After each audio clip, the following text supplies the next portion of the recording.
This is number 18 from the 2025 Algebra 1 EOC. It says the table represents some points on the graph of an exponential function. Which function represents the relation shown in the table? So we're dealing with an exponential function, and the standard form for an exponential function is a times b raised to the power of x. So a is going to be our initial value, which is also our y-intercept, and b is going to be the rate of growth or decay. So the easiest thing to find is the initial value, our a value, and that's going to be our y-intercept where x equals 0. So right here we see that whenever x equals 0, p of x or y is equal to 90.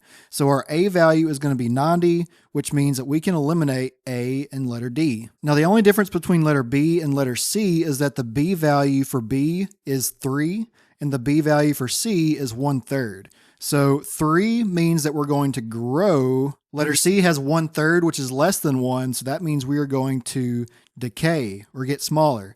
Now, as we go down the table, notice that the p of x values are getting smaller and smaller, which means we're going to have exponential decay, and so we're going to go with letter C. If you're taking the Algebra 1 EOC, or you just need extra help with Algebra 1, go ahead and check out my platform that has every single video lesson you will ever need for Algebra 1. If you spend 15 minutes per day on my website going through the video lessons and answering the questions, I promise you're going to do so much better on the EOC or whatever test you have coming up, but you've got to put the work in. So if you want to check it out, go to alldayeverydaymath.com or comment all day and I'll send you the link.